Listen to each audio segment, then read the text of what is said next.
Chhaava Telugu dubbing ఎలా అనిపించిందండి మీకు? చాలా బాగుందన్న. అంటే ఆల్రెడీ ఇందులో ఇంతకుముందు చూసా. సో ఇందులో అయితే ఏ ఫీల్ వచ్చిందో తెలుగు చూసినప్పుడు ఇంకా అంతకంటే ఇంకొంచెం బాగా ఫీల్ వచ్చింది. అంటే డైలాగ్స్ కానీ అవన్నీ కూడా చాలా బాగా చూపించారు. ఎస్పెషల్లీ సంభాజీ మహారాజు గురించి చూపించిన విధానం అయితే చాలా బాగుంది. అంటే నార్మల్గా శివాజీ మహారాజు గురించి మనకు బాగా తెలుసు కానీ సంభాజీ మహారాజు గురించి మనకు అంత తెలియదు కదా. సో ఈ మూవీలో అయితే అది చాలా బాగా చూపించారు. ఎస్పెషల్లీ కొన్ని యుద్ధాలు ఉంటాయి, గొరిల్లా యుద్ధాలు అంటే శివాజీ మహారాజు మొదలుపెట్టింది. సో తండ్రి నుంచి ఎట్లయితే నేర్చుకుంటో మనకి మూవీలో అది బాగా చూపించారు.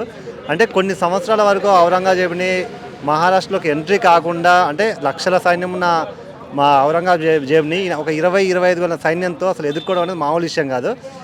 సినిమా మొత్తం ఒక ఎత్తు ఉంటే లాస్ట్ ఒక హాఫ్ అన్ అవర్ ఉంటుంది సినిమా. ఆ సినిమా మాత్రం ఇంకా నెక్స్ట్ లెవెల్. అంటే ఎట్లుంటుందంటే ఇక హాఫ్ అన్ అవర్ చూస్తుంటే ఔరంగజేబుని అంటే ఈయన పెట్టే బాధలు చూస్తుంటే మనకు ఆయన నరికేయాలన్నంత కోపం వచ్చింది అనమాట. ఒక బాగా ఎమోషనల్ అయిపోతాము. సో తెలుగులో మాత్రం కొంచెం లేట్గా వచ్చినా కూడా ఈ మూవీని తీసుకొచ్చినందుకు మంచిగా అనిపించింది. సో చరిత్ర బాగుంది. రష్మిక యాక్టింగ్ ఎలా అనిపించింది? రష్మికది వికీ కౌశల్ది అంటే మరి అంత ఎక్కువ సీన్స్ అయితే ఉండవు, కొంచెం తక్కువ ఉంటుంది. ఎక్కువ మొత్తం కూడా ఫోకస్ అంతా సంభాజీ మహారాజ్ యుద్ధాలు ఎట్లా చేసిన అనే దాని మీద ఎక్కువ ఫోకస్ ఉంటుంది. సో ఉన్నంతలో బాండింగ్ బాగుంది ఇద్దరి మధ్యలో. అండ్ లాస్ట్ హాఫ్ అన్ అవర్లో మనం అక్కడ తీసుకెళ్ళి కట్టేసినప్పుడు అక్కడ తను పెయిన్ ఫీల్ అవ్వడం, ఇక్కడ ఈమె పెయిన్ ఫీల్ అవ్వడం అనేది మాత్రం చాలా బాగా చూపిస్తారు.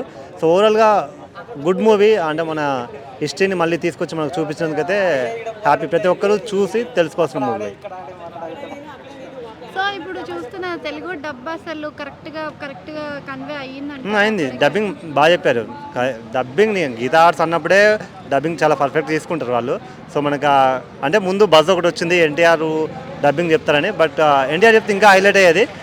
సరే ఎన్టీఆర్ కాకుండా వేరే వాళ్ళు చెప్పినా వాళ్ళ పేరు తెలియదు కానీ బాగానే చెప్పారు వాళ్ళు కూడా. అసలు ఇంతకుముందు మనం చాలా చూసాం ఇలాంటి రాజరికం సినిమాలు. అవును. సో ఆ మూవీస్ లో మనం చూసుకున్న దీపిక ఇంకా ప్రియాంక చోప్రా లాంటి హీరోయిన్స్ ని ఆల్రెడీ చూసాం. రష్మిక క్యారెక్టర్ కి యాక్ట్ అయిందంటారు. సరిపోయింది క్యారెక్టర్కి, కాకపోతే ఎక్కువ లేదు సీన్స్ ఆమె అంతా.